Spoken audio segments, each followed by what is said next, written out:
The smell of fear is different from what humans believe. It's not sweat or trembling hands. It's something sharper, like metal left too long in the rain. Tonight, as I stood at the edge of the crowded ballroom, that scent hung heavy in the air, though I was the only one who could detect it. "Smile, Emma," my adoptive mother whispered, her fingers digging into my forearm with practiced precision, enough pressure to command, not enough to bruise where others might see. "The Thorpe family has been generous to host us. The least you can do is appear grateful." I fixed my face into what I hoped was an acceptable expression, one I'd practiced countless times in the bathroom mirror of our modest home. Not too eager, not too blank, human, normal, forgettable. The crystal chandelier above us scattered light across the marble floor, each reflection like a small, trapped star. 10 years of practice had made me proficient at these performances, at being Emma Foster, the quiet adopted daughter of the town's respected doctor and his socialite wife. My silver pendant, the only thing I had from my real mother, hung heavy between my collarbones, hidden beneath the high neckline of my blue dress. The pendant was etched with a crescent moon partially covered by clouds. A warning, perhaps, though I'd never fully understood its meaning. My birth mother had pressed it into my palm the night she'd left me at the edge of the forest, her whispered words fading as she disappeared into the darkness. "Never let them see what you are." "Look who's arrived," Mrs. Foster said, her voice dropping to the hushed tone reserved for gossip and threats. The delegation from the north. I didn't need to turn to know who she meant. The energy in the room had shifted, conversations faltering as a new presence commanded attention. The annual Hunters Ball was the most prestigious event in our small mountain town, but this year it carried additional significance. For the first time in decades, representatives from the Northern Territories had crossed the border, officially for diplomatic reasons. Though rumors painted different pictures, I kept my eyes down, focusing on the delicate pattern of the marble floor. Looking too interested would draw questions. Looking too nervous might draw worse. The Northern Territories remained wild and largely unmapped, governed by their own laws and leaders. Leaders who, according to whispered stories, were something other than human. "Such savages," Mrs. Foster continued, her smile never faltering. "But with land rights at stake, the mayor insisted we play nice. Just stay clear of them, Emma. Men like that see a pretty blonde girl like you and get ideas." If only she knew. If only any of them knew what truly lurked beneath my carefully constructed human facade. The irony almost made me smile. I'd been 10 years old when the Fosters found me wandering near death at the forest's edge, with no memory except my first name, and the silver pendant clutched in my small fist. They'd taken me in, not out of kindness, I'd later realize, but because childless couples of their status were expected to demonstrate charitable hearts. I became their project, their living proof of goodness. What they didn't know, what no one could know, was that sometimes, when the moon hung full and heavy in the sky, I would slip from my bedroom window and run into the forest. There, safe from human eyes, I would let the change take me, bones shifting, senses sharpening, pale fur emerging where skin had been. In those precious hours, I could be what I truly was. Though I had no pack, no history, no understanding of my nature beyond instinct and necessity. A sudden hush fell over the ballroom, more complete than before. The hair at the nape of my neck rose, an involuntary response to a primal awareness I couldn't suppress. "That's him," someone whispered nearby. The Alpha King himself. Despite every self-preservation instinct, I looked up. He stood at the entrance, taller than the men flanking him, his presence commanding the space without effort. Dark hair swept back from a face that seemed carved from something harder than flesh, all angles and shadows under the chandelier light. Even in formal attire, a black suit that somehow appeared both elegant and battle-ready, there was something untamed about him. His eyes moved methodically across the room, assessing, cataloging. Then his gaze locked with mine. A shock ran through me, electric and terrifying. In that instant, I knew with bone-deep certainty that he saw me, not Emma Foster in her blue dress with her practiced smile, but what lurked beneath. My heart thundered against my ribs as his nostrils flared slightly, his head tilting in a gesture so subtle no human would notice its significance. He knows. "Emma?" Mrs. Foster's voice seemed to come from a great distance. Emma, you're shaking. What's wrong? I tore my gaze away, but the damage was done. Nothing. I managed, the lie bitter on my tongue. Just a chill. I think I need some air. Before she could protest, I slipped away, moving through the crowd with the careful, measured steps of prey, trying not to trigger a predator's chase instinct. The balcony doors offered escape, and the cool night air hit my flushed skin like a blessing. The mountains rose dark against the sky, their familiar silhouette a comfort I desperately needed. Somewhere in those peaks, I knew, were others like me, perhaps even the answers to questions I'd been afraid to ask myself. Who had my mother been? Why had she hidden me among humans? What was the danger she'd been protecting me from? You hide it well, came a deep voice from behind me, but not well enough. I didn't turn. Couldn't turn. My fingers gripped the stone balustrade, knuckles white with the effort of appearing calm. I don't know what you mean. He moved beside me, not looking at me but out toward the mountains, as though they held some shared secret. This close, I could sense what humans couldn't, the power radiating from him, ancient and absolute, not just any werewolf, but an alpha of alphas, a king. 10 years among them, he said, his voice low enough that only enhanced hearing would catch it. Impressive. Most would have broken, run, or been discovered.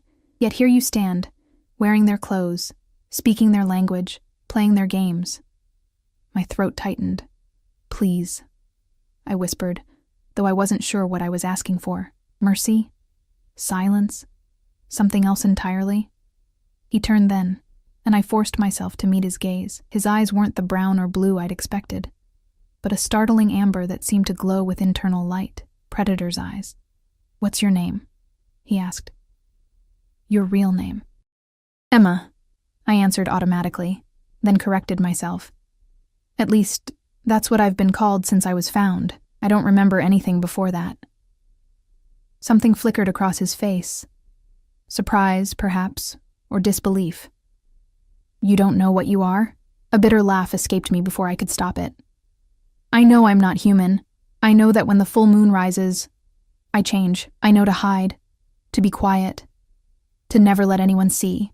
I touched the pendant beneath my dress. But beyond that? No. He studied me with an intensity that made me want to look away. But I held steady. If this was to be my undoing, if 10 years of careful deception were to end tonight on this balcony, I would at least face it with what dignity I could muster. Interesting, he finally said, the word carrying weight beyond its simple meaning. You're coming with us when we leave tomorrow. It wasn't a request. The casual authority in his voice made that clear. I can't just disappear, I protested, though the thought of finally finding answers, of being among my own kind, sent a dangerous thrill through me. The Fosters are not your family, he cut in, his tone leaving no room for argument. They are your jailers, whether they realize it or not. And this place, he gestured toward the glittering ballroom behind us, is your prison. Before I could respond, the balcony doors opened, spilling light and conversation into our private moment. Mrs. Foster stood framed in the doorway, her eyes narrowing at the sight of us standing close together. Emma, she called, her smile tight. You're needed inside, dear. The Alpha King turned to face her, and I saw her falter slightly under his gaze, though she couldn't possibly understand why her instincts were screaming danger.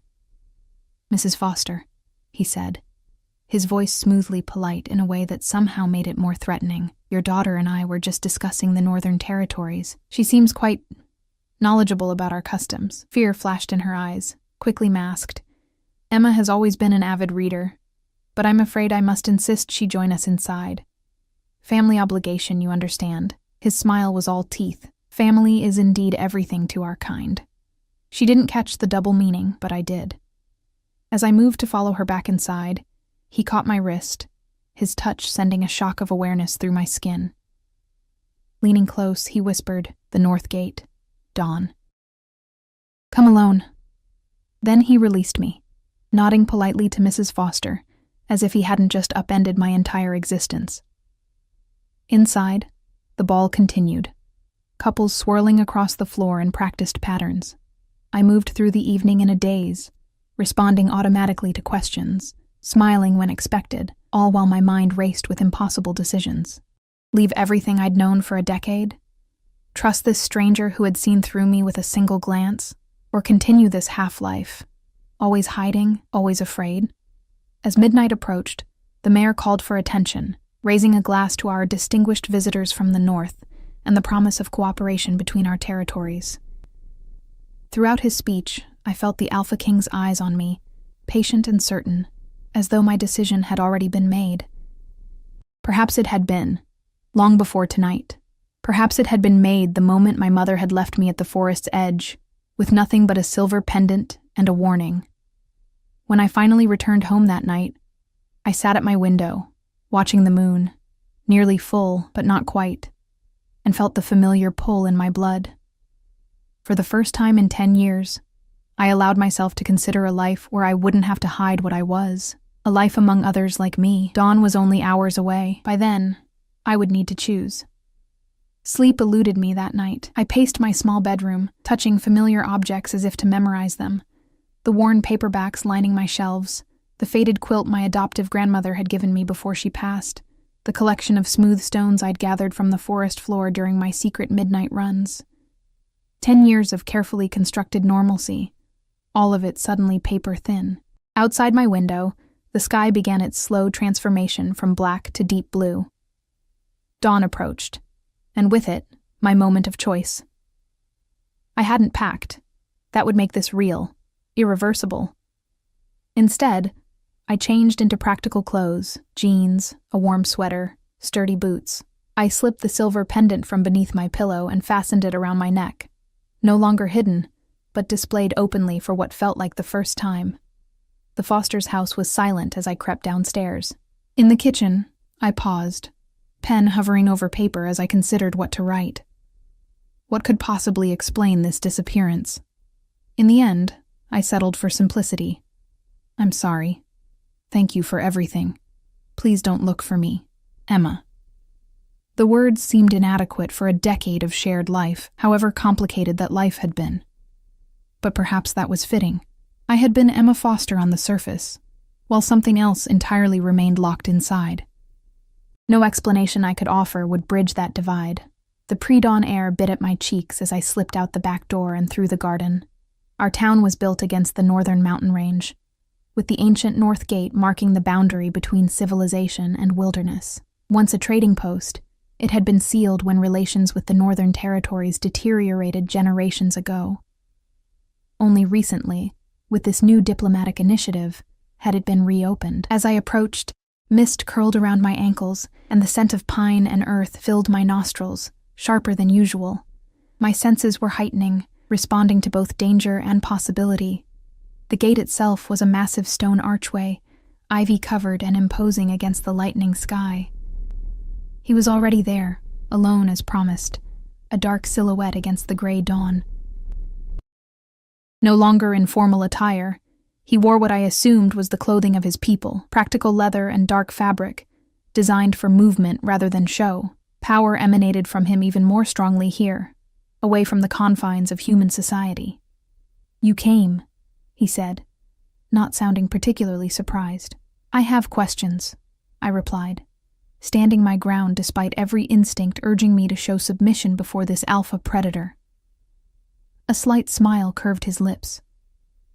"I expected nothing less, but the answers you seek aren't found in words. They're in the mountains, in the pack, in the blood and bone of what you are." He held out his hand. "My name is Dominic Blackthorne. I am Alpha King of the Northern Packs, and I'm offering you passage home, little wolf." The use of that term, little wolf, sent an unexpected shiver down my spine, not of fear, but recognition, as though a name I'd forgotten had suddenly been spoken. "How did you know?" I asked, not moving closer, not yet taking his offered hand. "Last night, the moment you saw me." "Your scent," he said simply. "You've masked it well, buried it beneath human perfumes and soaps. But to one of us, especially an alpha, it's unmistakable." His amber eyes studied me, though I admit, finding one of our kind living as human was unexpected, especially one with your lineage. My heart skipped. My lineage? You know who I am? I have suspicions, he said, his expression suddenly guarded. The pendant you wear is distinctive. Instinctively, my hand went to the silver crescent at my throat. This? It was my mother's. It's all I have of her. Something flashed in his eyes. Recognition, certainly, but also something darker. Then my suspicions may be correct. All the more reason you should come with me now. We've lingered too long already. As if to emphasize his point, voices drifted from the direction of town. The early risers would be starting their day. Bakers, farmers, the doctor making his morning rounds. Dr. Foster would soon discover my note. Fear and exhilaration battled within me. I had lived so long in careful control, never allowing myself to fully feel or act on instinct. Now instinct screamed at me to run, not away from this man, but with him, toward the mountains and whatever truth awaited me there. I took his hand. His grip was warm and sure, calloused in ways that spoke of a life lived far from human luxury. Without another word, he led me through the gate and onto a narrow path that quickly disappeared into dense forest.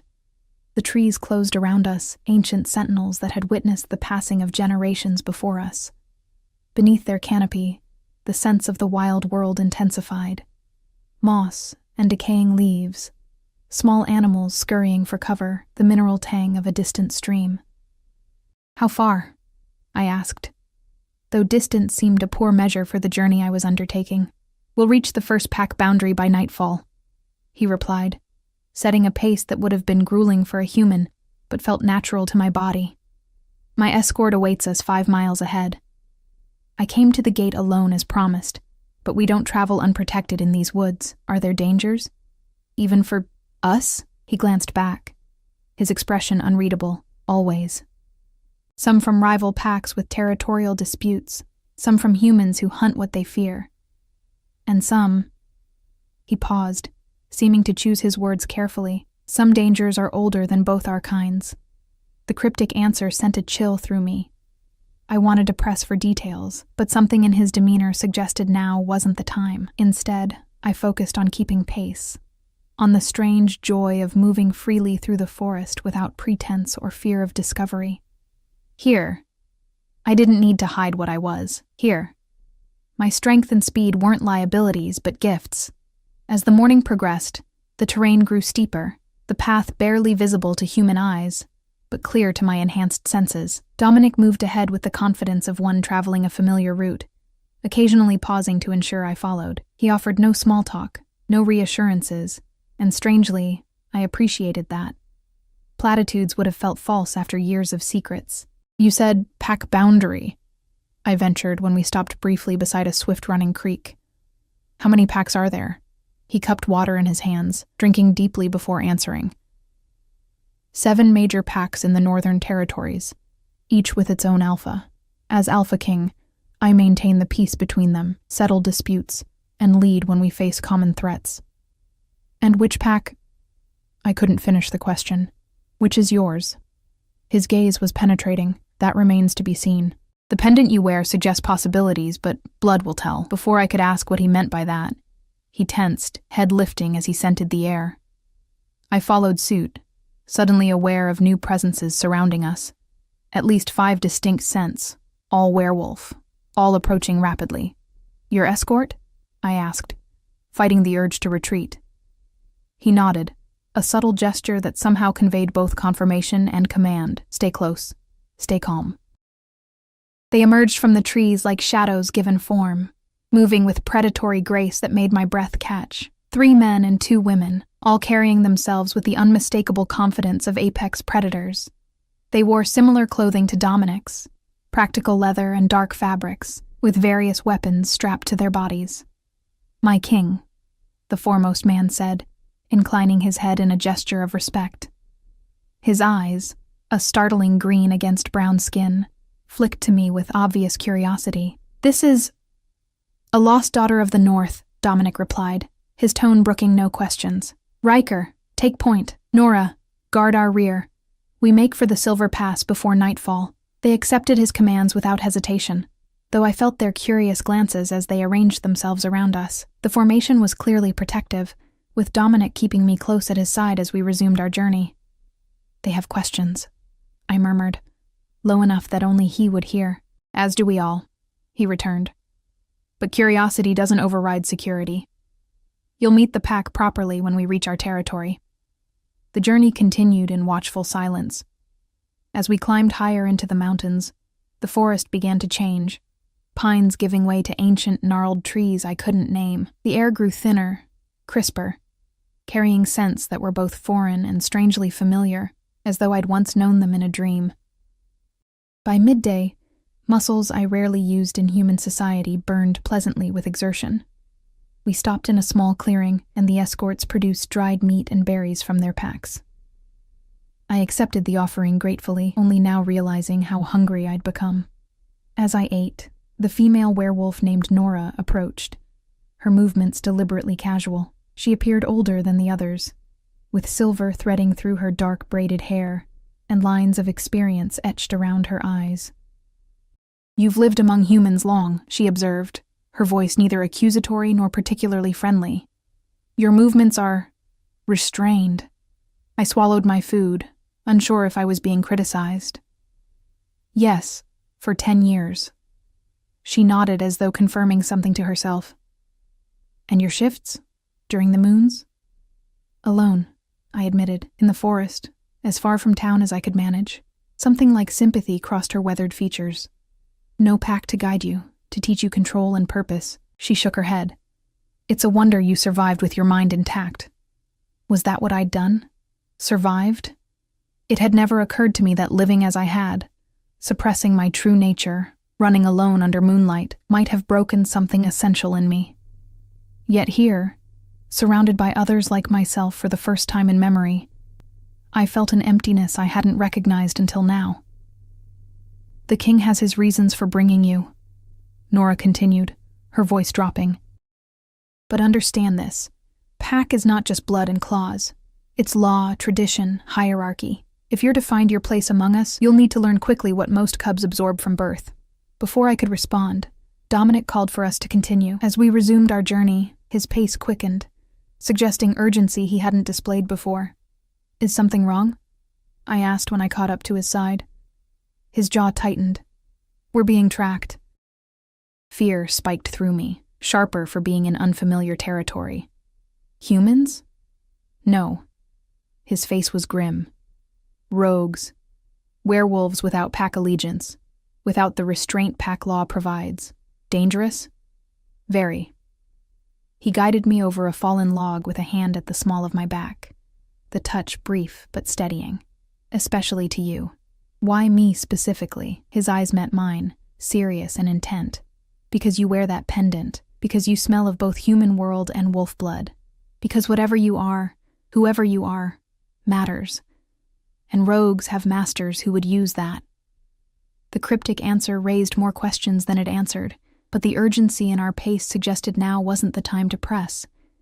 The escorts had tightened their formation, hands straying more frequently to their weapons. Even the forest seemed to have grown quiet, birds and small creatures silenced by the tension in the air. We climbed higher, the path growing steeper until it became less a trail and more a series of rocky switchbacks cutting through increasingly sparse vegetation. My lungs burned with the altitude, but beneath the discomfort was a growing sense of rightness, of belonging. Something in me recognized these mountains, these smells, this light. As afternoon waned toward evening, we reached a narrow pass between towering rock faces. The Silver Pass, Dominic had called it. The stone here gleamed with embedded quartz that caught the fading sunlight, sending fractured rainbows dancing across our path. "We cross here," Dominic said, "and we'll be in the territory of my pack, the Night Runners. Few rogues would dare follow us across this boundary." The relief in the escort's posture was visible. Riker, the green-eyed man who'd first addressed Dominic, allowed himself a small smile. "Home ground," he said with satisfaction. As we entered the pass, the temperature dropped abruptly, my breath fogged before me, and the hair on my arms rose. Not from cold alone, but from a sudden, inexplicable sense of being watched. The pendant at my throat seemed to grow heavy, almost warm against my skin. Dominic noticed my reaction, his eyes narrowing. "You feel it?" It wasn't a question, but I nodded anyway. "What is this place?" "Sacred ground," he replied, voice low with respect. "The boundary between territories was set here for a reason. The Silver Pass has properties that help maintain balance between the packs. Most werewolves sense it only as discomfort, a place to move through quickly rather than linger. But I struggled to articulate the strange resonance humming through my blood. Connected, somehow, his expression sharpened with interest. "The pendant. Let me see it properly." I lifted the silver crescent from my neck, holding it so the last rays of sunlight struck its surface. The metal seemed to capture the light, holding it rather than reflecting it, glowing with an inner luminescence. Dominic inhaled sharply. The escort team had gone utterly still, their expressions ranging from awe to alarm. "It's true, then," Nora whispered, her earlier composure cracked by genuine emotion. "She bears the Moonshadow crest." Dominic's eyes never left my face. "The lost bloodline returns." Moonshadow? The word felt strange on my tongue, yet somehow familiar, like a lullaby heard in infancy and long forgotten. What does that mean? The silence that followed my question was heavy with unspoken history. The escort team exchanged glances, their earlier wariness now mingled with what looked unsettlingly like reverence. "We should continue this discussion behind pack walls," Dominic finally said, his voice deliberately neutral. "Night falls quickly in the mountains." As if summoned by his words, shadows lengthened around us, filling the pass with pockets of darkness. The quartz veins running through the stone still captured light, creating an eerie path of glimmering footsteps before us. I returned the pendant to its place against my skin, feeling its warmth like a small sun. We moved swiftly through the remainder of the pass, emerging onto a plateau that offered a breathtaking view of the valley beyond. Below us stretched a vast forest, dark green and impenetrable to human eyes, bisected by a silver ribbon of river. And nestled where forest met mountain, lights, not the harsh electric glow of human settlements, but the warmer flicker of fire and oil lamps, indicating a substantial community. "Blackthorn Valley," Dominic said, a hint of pride in his tone. "Home to the night runners for 15 generations. From here, we govern the 7 packs." Even at this distance, my enhanced senses detected movement among the structures. People going about evening routines, smoke from cooking fires, the faint echo of voices carried on the mountain air. A community of my kind. The realization hit me with unexpected force, a wave of emotion I struggled to control. Dominic must have sensed my reaction. It's overwhelming, I know, especially for one who's been alone so long. I swallowed around the sudden tightness in my throat. I've never seen another werewolf shift, never ran with others, never even spoke to someone who knew what I was. His expression softened slightly, the stern alpha king giving way to something more personal. "Then tonight will hold many firsts for you." We descended along a path that would have been treacherous to human feet, but posed no challenge to our sure-footed group. As we neared the settlement, I could make out more details, structures built of stone and timber that blended seamlessly with their surroundings, gardens and training grounds. A central gathering space dominated by a massive fire pit. It was nothing like the human towns I knew, with their grid streets and artificial boundaries. This place had grown organically from the land itself. Figures appeared at the settlement's edge, clearly alerted to our approach. Some held torches, their flames dancing in the deepening twilight. As we drew closer, their scents reached me. Dozens of werewolves, each unique yet carrying a common thread that marked them as pack. "My king returns," someone called, setting off a ripple of welcoming howls that raised goosebumps along my arms. The sound awoke something primal in me, an answering call I barely managed to suppress. Dominic stepped ahead as we reached the first buildings, accepting the greetings of his people with dignified nods. I stayed close behind him, suddenly aware of how foreign I must appear in my human clothing, with my human mannerisms. Curious eyes tracked my every movement, nostrils flared to capture my scent, whispers following in our wake. "Who is she?" "The king brought her himself." That pendant. Is that... Impossible. That bloodline ended years ago. A sturdy building of stone and dark wood dominated the settlement's center, clearly a place of significance. Dominic led our small group directly toward it, the crowd parting respectfully before him.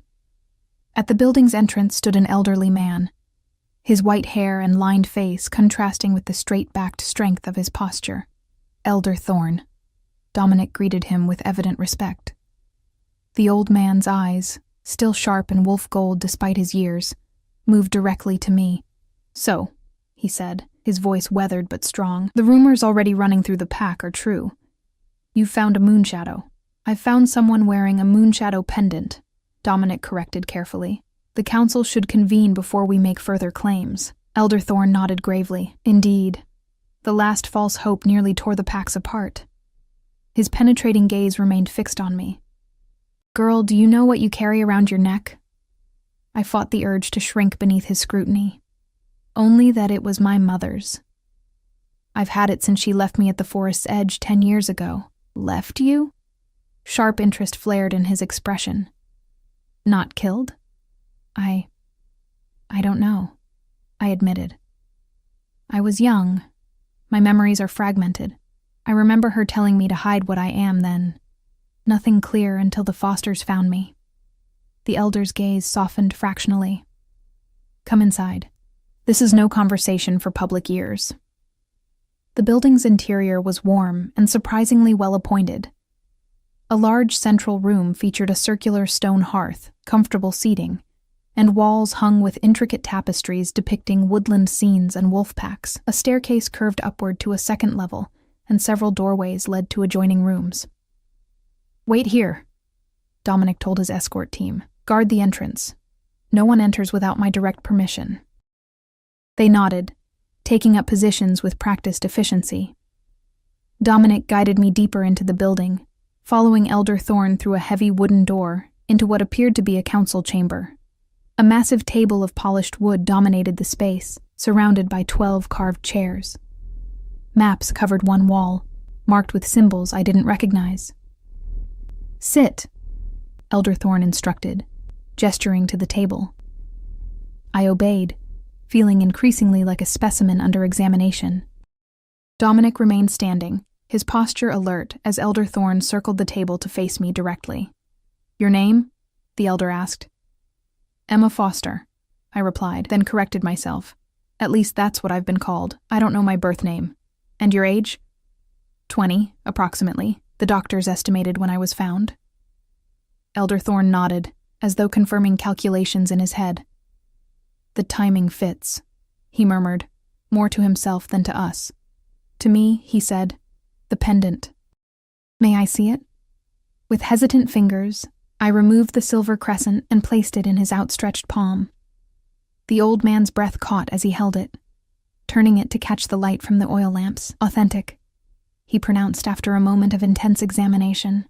"The metalwork is unmistakable. Moonshadow craft. And it carries her scent still, faintly." "Whose scent?" I asked, unable to keep the eagerness from my voice. The elder's eyes met mine, compassion tempering his earlier scrutiny. "Lyra Moonshadow, the last known alpha female of her bloodline." My heart lurched painfully. "My mother? She was an alpha?" "If you are indeed her daughter, yes." Elder Thorne handed the pendant back with careful reverence. The Moonshadows were not just any werewolf bloodline. They were the keepers of our most sacred laws and traditions, the balance bringers between wolf and human worlds. Dominic spoke then, his deep voice filling the chamber.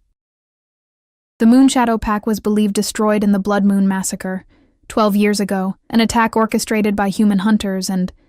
His jaw tightened. "Traitors within our own kind. All were thought killed," Elder Thorne continued. "Lyra, her mate, their entire pack. The loss devastated our society, disrupted the balance between territories. We've managed in their absence, but..." He shook his head. "Things are not as they should be." My mind struggled to absorb these revelations. Not just a werewolf, but the daughter of alphas, part of a bloodline important enough that its loss had destabilized an entire society. The weight of this identity pressed against my chest, making it difficult to breathe. "If what you say is true," I managed, "why would my mother hide me among humans? Why not take me to another pack for protection?" Elder Thorn and Dominic exchanged a significant look. The moon shadows possessed abilities, beyond those of ordinary werewolves, Dominic said carefully. Abilities that some coveted, others feared. "What abilities?" "The pendant you wear," Elder Thorn replied instead of answering directly. "Do you notice how it warms against your skin? How it sometimes seems to glow from within?" I nodded slowly. No ordinary werewolf would experience that. The silver would feel cold, even slightly repellent to our kind. "That it responds to you," his voice trailed off meaningfully. "What does it mean?" I pressed, frustration building at their cryptic responses. "It means," Dominic said, his amber eyes intent on mine, "that you may indeed be what we've needed, what the territories have needed since the night of the massacre, but confirming it will require more than a pendant and timing." A knock at the door interrupted us. At Dominic's command, one of the escort team, Riker, entered, his expression grave. "My king, scouts report movement at the eastern boundary. A hunting party from the Stoneclaw pack approaches." Dominic's posture stiffened. "Invited?" "No, my king. And they travel armed for more than simple game." Elder Thorn's weathered face hardened with concern. "Vane Stoneclaw has grown bold in his challenges since the last council." "Or desperate," Dominic replied, his tone grim, "especially if rumors of her arrival have already spread." He nodded toward me. My stomach knotted with unease. "Who is Vane Stoneclaw?" "Alpha of the Stoneclaw pack," Elder Thorn explained, "and the most vocal opponent of Blackthorn leadership. He believes the Alpha King position should rotate among packs rather than remain with the Blackthorn bloodline. He also," Dominic added darkly, "had much to gain from the Moonshadow massacre. His territory expanded considerably when there was no one left to challenge his claims. The implications were clear, even to me. If I represented some kind of threat to this Vane's power or territory, my presence here could trigger conflict between packs." "I should leave," I said, rising from my seat. "I never meant to bring danger to your people." Dominic's hand on my shoulder stopped me, the touch firm but not unkind. "You are not leaving. If you are who we believe you may be, your safety is paramount to all 7 territories. And if I'm not," I challenged, meeting his gaze directly. "What happens to me then?" The question hung in the air between us, unanswered as Dominic turned to address Riker. "Double the border patrols. Invoke pack law. No Stoneclaw crosses our boundary without surrendering their weapons and submitting to escort." Riker nodded and departed swiftly. Elder Thorn rose with a soft groan, his age showing momentarily before he straightened. "I will convene the council," he said. "They should meet her before rumors distort the truth beyond recognition." Dominic nodded his agreement. "Tonight, after moonrise. Until then," his eyes returned to me, "our guest should rest and prepare. The council's questions will not be gentle." Elder Thorn departed with surprising agility for one his age, leaving Dominic and me alone in the council chamber. The silence between us felt charged with unasked questions and unspoken warnings.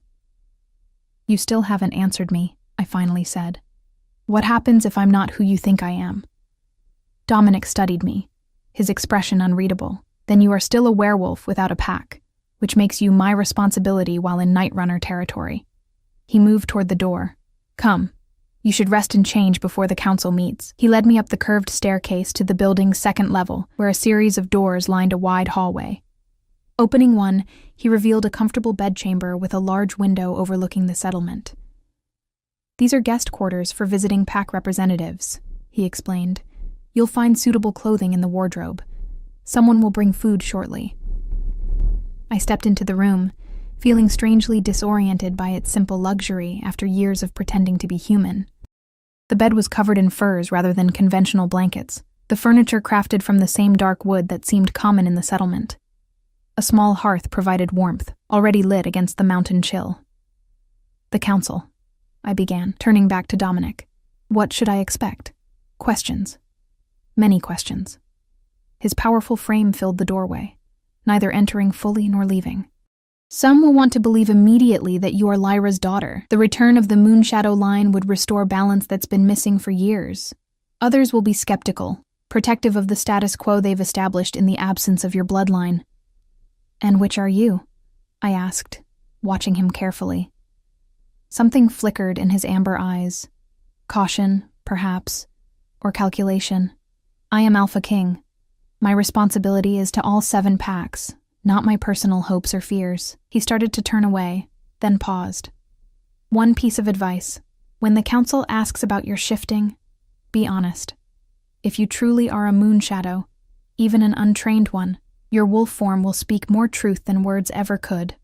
With that cryptic statement, he left, closing the door behind him. I heard no lock turn, not a prisoner then, but certainly not free to leave either.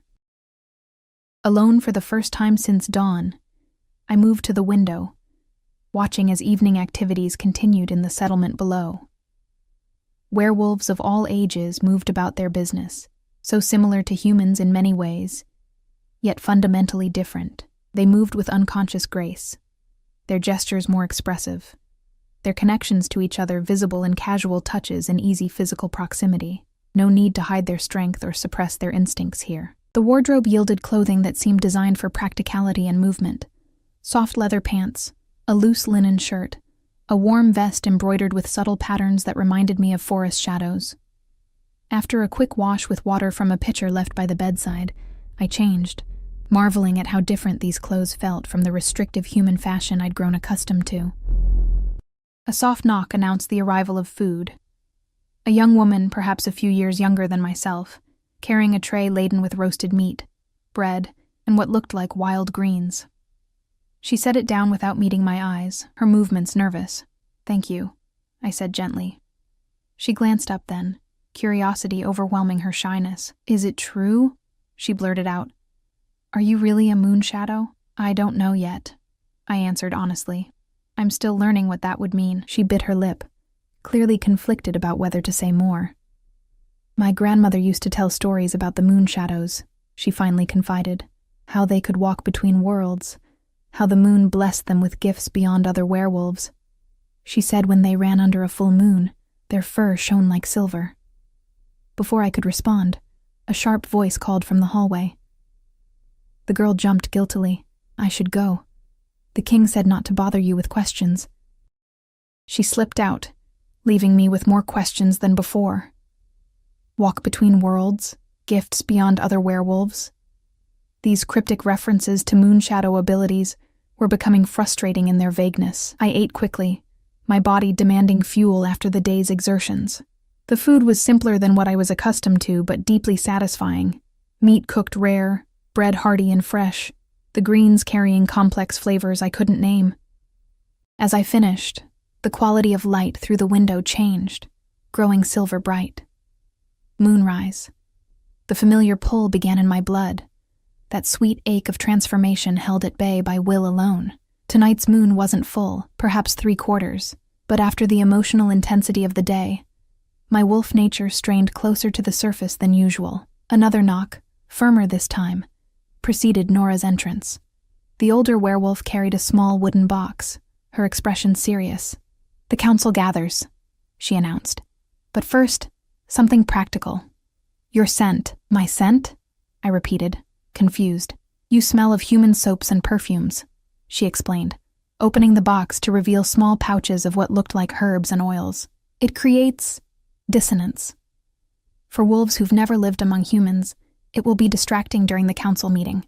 I hadn't considered this aspect of my deception, how the very products I'd used to seem human might now mark me as an outsider here. "These are traditional preparations," Nora continued, removing a small vial.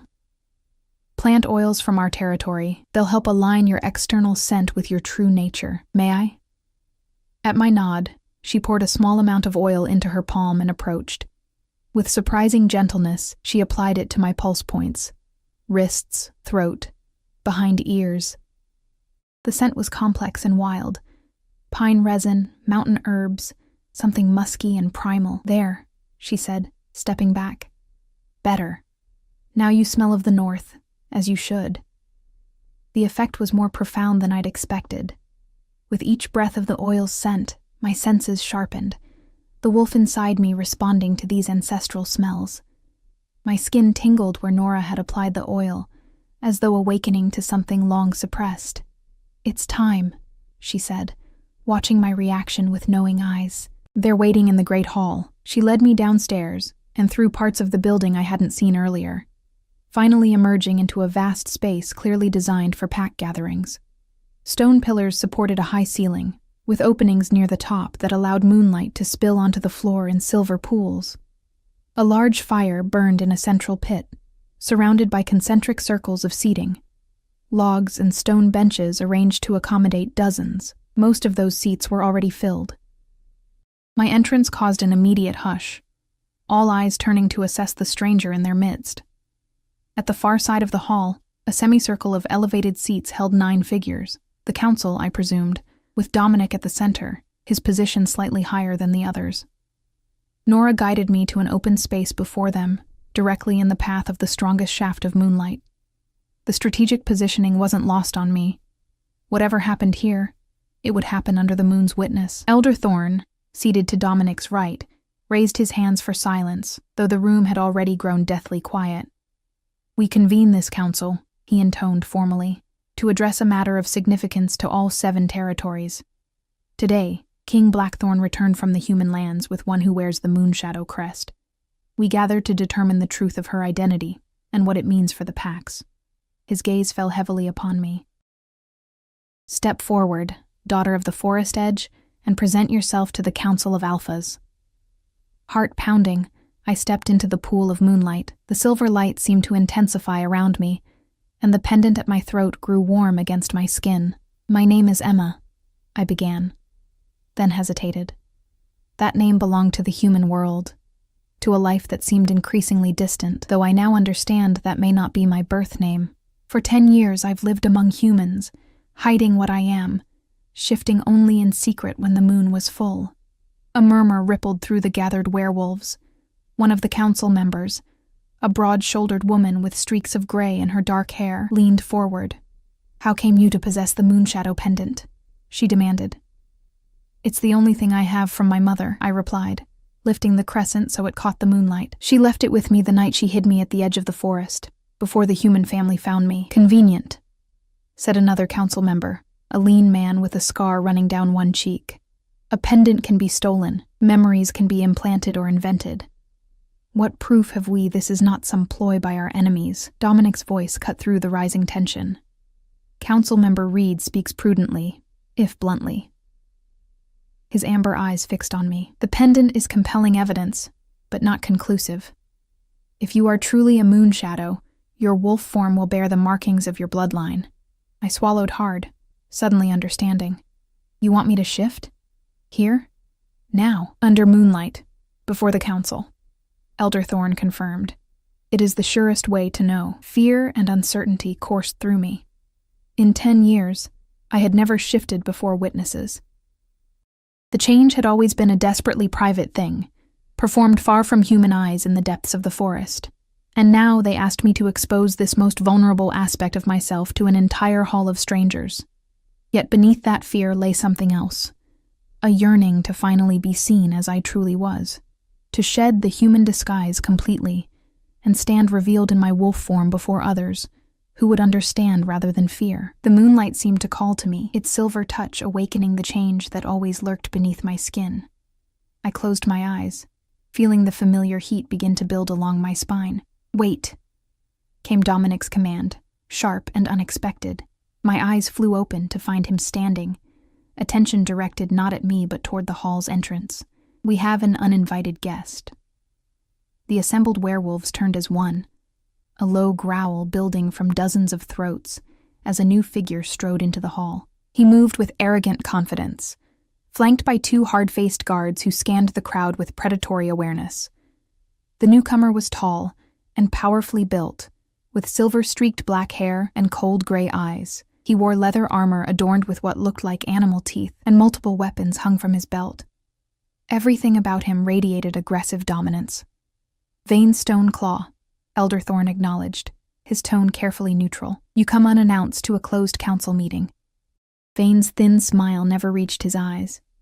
When matters concern all territories, all alphas should be present, especially when rumors speak of a ghost returned from the dead. His gaze fell on me with calculated intensity, or should I say, a phantom conjured to disrupt the balance of power we've maintained since the unfortunate tragedy of the Moonshadow massacre. Dominic's posture shifted subtly, his body angling between me and the newcomer. You surrendered your weapons at the border, I trust. Vane spread his hands in a gesture of mock innocence, as pack law requires. Though one might question why such formalities exist between allies. We are not allies, Dominic replied coldly. We maintain peace through law and counsel. Peace you threaten by entering uninvited. Peace I preserve, Vane countered, by ensuring this council is not deceived by an obvious impostor. His predatory gaze returned to me. A convenient puppet wearing a stolen pendant. The tension in the great hall crystallized into something dangerous. I felt the collective anger of the Night Runners rising around me like a physical force. Their Alpha King had been challenged, their hospitality insulted. Dominic himself remained outwardly calm, but the slight shift in his stance conveyed lethal readiness. You accuse without evidence, Elderthorn said, his aged voice carrying surprising authority. While we seek truth through proper ritual. Vane Stoneclaw's cold smile widened. Evidence? I have lived the history she supposedly emerges from. I was there the night the Moonshadow pack fell. I saw the bodies. His gaze cut to me, including the body of a child who would be approximately her age now. A chill ran through me. Was he claiming to have seen my corpse? The implications were staggering. Either he was lying, or I wasn't who even I thought I might be. You never reported finding a child's body, Dominic countered, his voice dangerously soft. The official record of that night makes no such mention. War creates chaos. Details get lost. Vane shrugged with calculated indifference. But I know what I saw. The Moonshadow line ended that night, and this... He gestured dismissively toward me. This performance insults their memory. I had remained silent during this exchange, struggling to process these new claims against the fragments of memory I possessed. But something about Vane's certainty, the specific way he emphasized having seen a child's body, triggered a flash of recollection. A woman's voice, urgent and terrified. Play dead. No matter what happens, no matter who comes, don't move, don't breathe, don't even blink. The memory was so vivid, so sudden, that I gasped aloud, drawing all eyes back to me. You remember something, Dominic observed, his keen gaze missing nothing. I nodded slowly. My mother's voice. She told me to play dead, to not move no matter who came. My eyes found Vane's face, studying it with new purpose. You didn't see a dead child. You saw a child pretending to be dead. Something flickered in Vane's expression. Surprise, quickly masked by contempt. Convenient memories, appearing just when needed. Next she'll claim to remember me specifically. I don't, I admitted, but I remember fear, not just of humans, but of werewolves who came after. My hand went instinctively to the pendant. She hid me among humans to protect me from our own kind. The female council member who had spoken earlier leaned forward. There is a simple way to settle this. Let her shift, as the ritual demands. A true Moonshadow cannot hide her nature in wolf form. Indeed. Vane agreed with sudden eagerness that made me uneasy. Let us see this supposed miracle. Shift, girl, if you truly carry the blood you claim. His challenge sparked something primal within me. Wolf pride against wolf pride. The moonlight streaming through the high windows seemed to intensify, calling to the change that always simmered beneath my skin. I stepped more fully into its silver path, feeling its energy course through me. I make no claims, I said, holding Vane's gaze steadily. I seek only truth. If this will reveal it, so be it. I closed my eyes, surrendering to the transformation that had been both burden and secret joy throughout my years among humans. The familiar heat built along my spine, spreading outward through muscle and bone. My body knew this dance, had performed it countless times under countless moons, though never before witnesses. The change took me swiftly, perhaps propelled by the emotional intensity of the moment, perhaps by the sacred space and ritual context.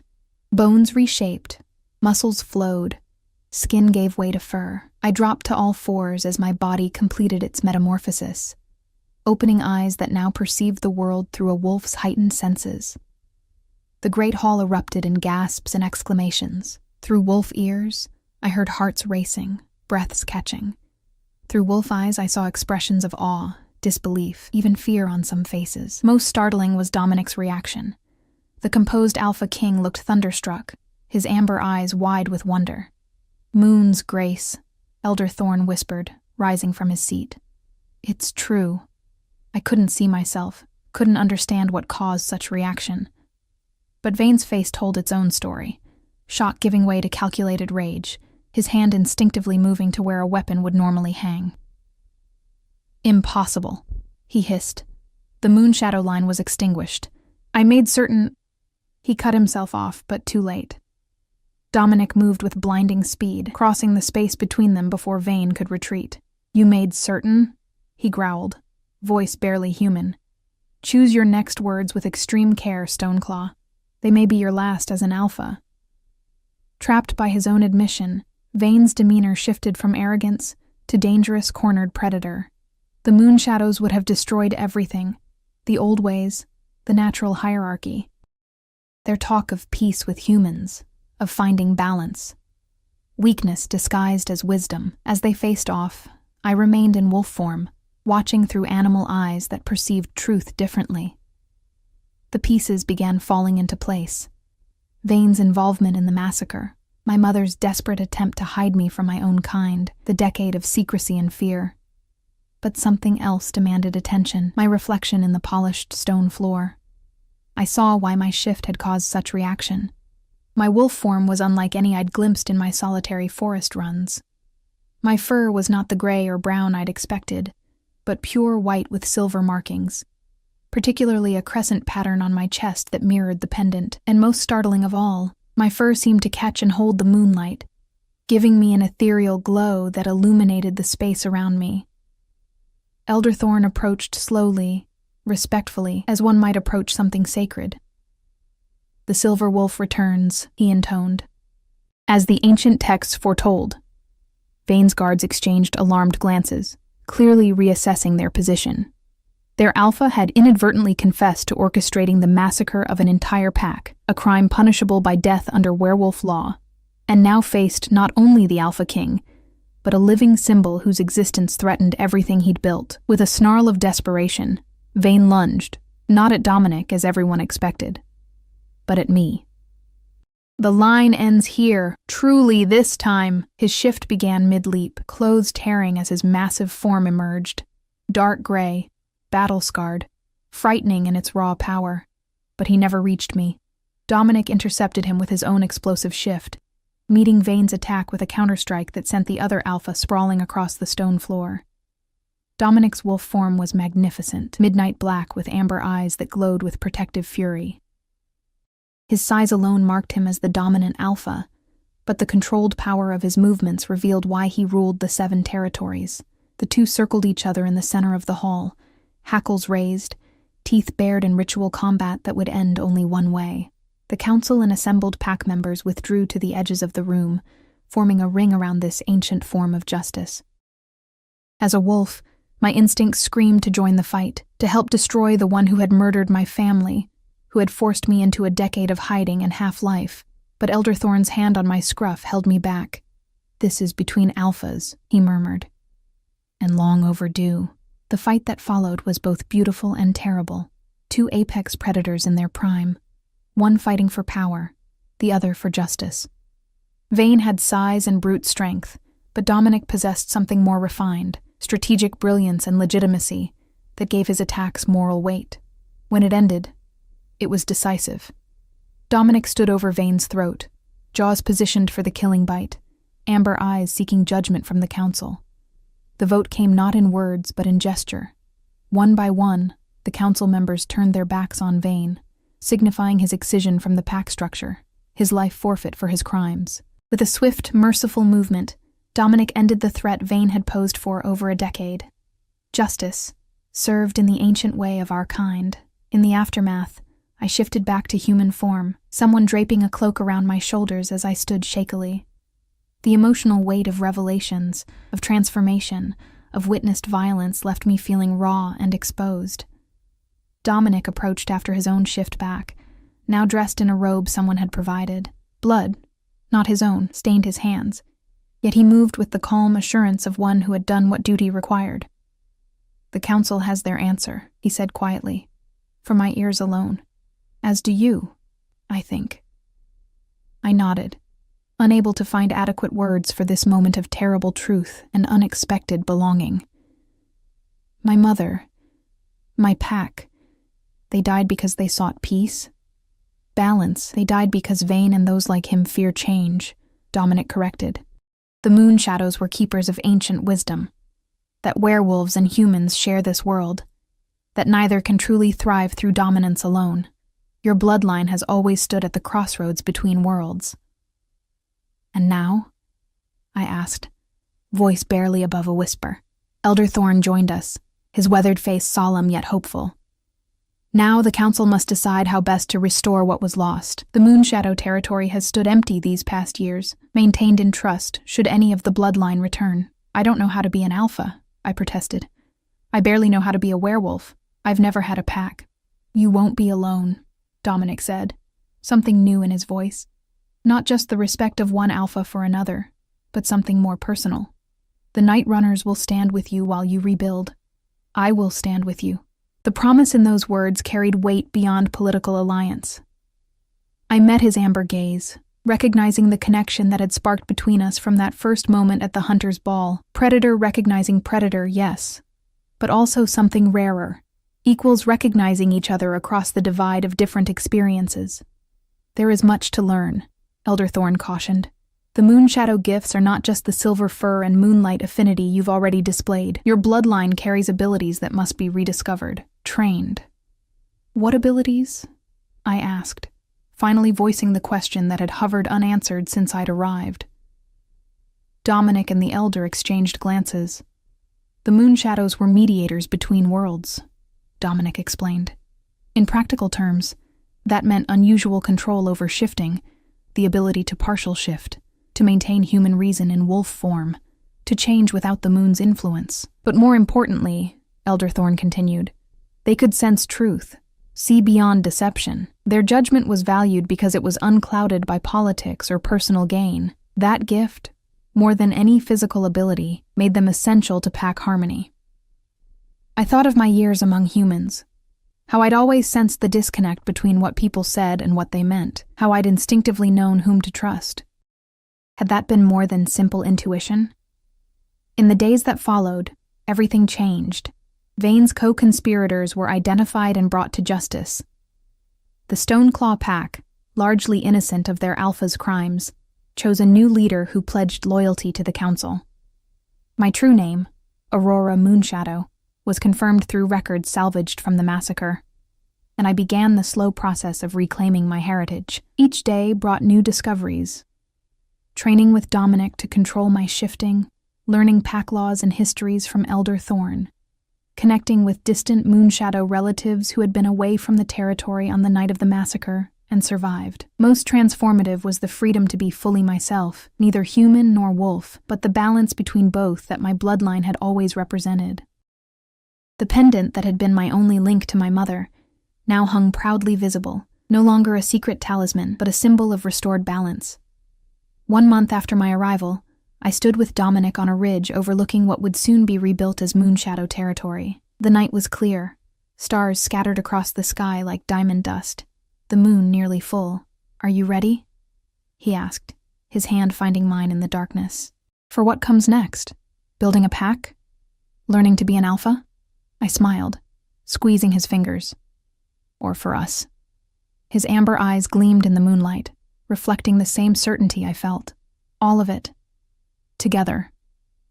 As our lips met beneath the watching moon, I felt the final piece of my fragmented self slide into place. No more hiding, no more fear. I had found my true name, my true form, my true place, and someone to share it with who saw me clearly, completely, and chose me anyway. Together, we would rebuild what had been lost, creating something stronger from the ashes of the past. The hidden moon had finally emerged from shadow, and her light would never be extinguished again.